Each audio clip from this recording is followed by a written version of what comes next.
Welcome to VR Games. We created this class to help students make games in cutting-edge technologies. Every year we try to have an experimental technology games class. Last year it was augmented reality, this year it's virtual reality.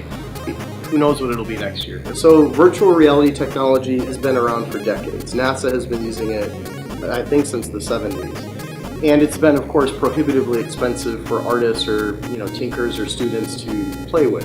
Hundreds of thousands of dollars. So the Oculus Rift was a Kickstarter several years ago where you could buy a kit, a complete head-mounted virtual reality kit for around $300. So this made it consumer level. So this really democratized who can make virtual reality experiences, games, toys, what have you. Not just NASA and the Defense Department. Students are working currently on their final projects. They have to create a VR experience that would appeal to their 10-year-old self, but also make an experience that would appeal to themselves 10 years down the line or 15 years down the line, when maybe they've had their fill of shooter games or racing games or real-time strategy games, when they're looking for games to represent their interests however they imagine themselves to be when they're 30 or 35.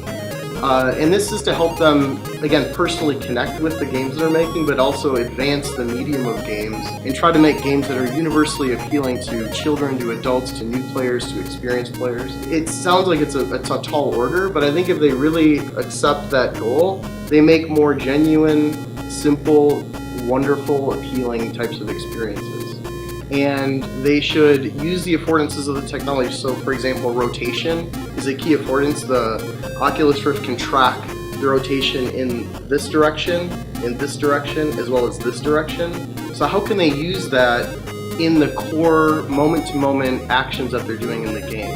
One student project it's about masculine vanity. So you're riding a motorcycle and there's a mirror that kind of follows you where you're looking so you can see yourself riding the motorcycle.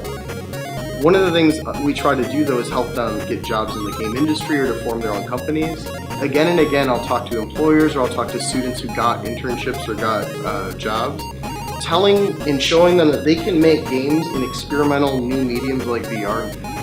Being able to make games that are fun using new technology is such a wonderful skill. It shows that they're adaptable, they're forward-thinking, and whatever comes down the line in games, whether it be mobile or VR, they'll have the versatility and the interest and the passion to be able to say, oh, this is going to totally upend the table. I actually want to work on that project, because you don't want to have timid employees. You want employees that are hungry to reinvent the medium. Of course, the capitalist model is to make more money, but the artistic model is to make more interesting, more humane, more games that are more relevant to the human experience. So sort of a win-win. That's kind of the optimist approach.